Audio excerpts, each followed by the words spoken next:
Hello friends, എല്ലാവർക്കും സ്വാഗതം പുതിയ വീഡിയോയിലേക്ക്. ഇന്ന് ഞാൻ വന്നിട്ടുള്ളത് പഴുത്ത ചക്ക കൊണ്ട് തയ്യാറാക്കാൻ പറ്റുന്ന അതിരുചികരമായിട്ടുള്ളൊരു അടയുടെ റെസിപ്പി ആയിട്ടാണ്. പഴുത്ത ചക്കയും വളരെ കുറഞ്ഞ ഇൻഗ്രീഡിയൻസ് മാത്രം മതി കേട്ടോ വായിലിട്ടാൽ അലിഞ്ഞു പോകുന്ന ഈ ഒരു ചക്കയട ഉണ്ടാക്കിയെടുക്കാനായിട്ട്. വീഡിയോ കണ്ടിട്ട് ഇഷ്ടപ്പെടുവാണെങ്കിൽ ലൈക്ക് ചെയ്യുക, ഷെയർ ചെയ്യുക, കമൻറ്റ് ചെയ്യുക, ചാനൽ സബ്സ്ക്രൈബ് ചെയ്യാനും മറക്കരുത്. പിന്നെ ഫേസ്ബുക്കിലൂടെയാണ് വീഡിയോ കാണുന്നതെങ്കിൽ പേജ് ഫോളോ കൂടി ചെയ്യണേ. അപ്പോൾ നമുക്ക് നേരെ വീഡിയോയിലോട്ട് പോവാം. അട ഉണ്ടാക്കാൻ വേണ്ടിയിട്ട് ഞാനിവിടെ നന്നായി പഴുത്തിട്ടുള്ള വരിക്കച്ചക്കയുടെ ഒരു 15 ചുളയാണ് എടുത്തിട്ടുള്ളത്.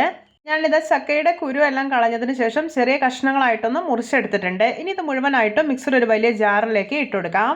ഇനി ഇതിലോട്ട് കുറച്ച് വെള്ളം ഒഴിച്ചു കൊടുക്കാം. എന്നിട്ട് നല്ല സ്മൂത്ത് ആയിട്ടൊന്ന് അരച്ചെടുക്കാം. ഇപ്പോൾ ഇത് നല്ല സ്മൂത്തായി തന്നെ അരച്ചെടുത്തിട്ടുണ്ട്. ഇനി ഇതൊരു ബൗളിലേക്ക് മാറ്റി കൊടുക്കാം. ഇനി ഈ ചക്ക അരച്ചെടുത്തിട്ടുള്ള സെയിം ജാറിലേക്ക് ഒരു ഗ്ലാസ് വറുത്ത അരിപ്പൊടി ഇട്ട് കൊടുക്കാം. ഞാനിവിടെ പത്തിരിയും ഇടിയപ്പമൊക്കെ ഉണ്ടാക്കാൻ വേണ്ടി എടുക്കുന്ന പൊടിയാണ് എടുത്തിട്ടുള്ളത്.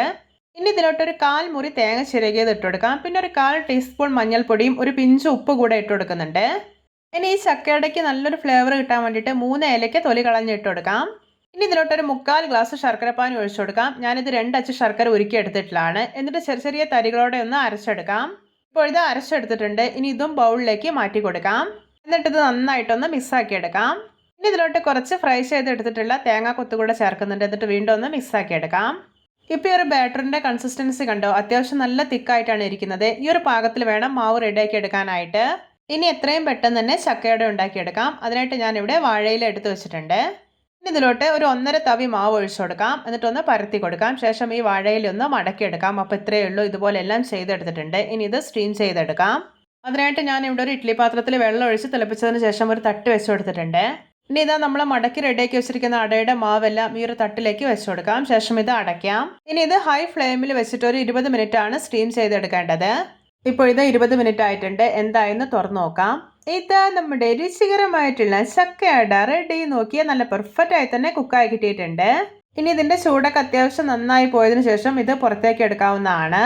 നിങ്ങൾക്കിത് കാണുമ്പോൾ തന്നെ മനസ്സിലാവുന്നില്ലേ എന്തോരം സോഫ്റ്റ് ആയിട്ട് ഇരിക്കുന്നതെന്ന്. കഴിക്കാൻ എന്തൊരു ടേസ്റ്റാണെന്നറിയാമോ? വായിലിട്ടാൽ അലിഞ്ഞു പോകുന്നൊരു ചക്കയടയാണ്. നിങ്ങൾ എന്തായാലും ഇതുപോലെ ഒന്ന് ഉണ്ടാക്കി നോക്കണേ.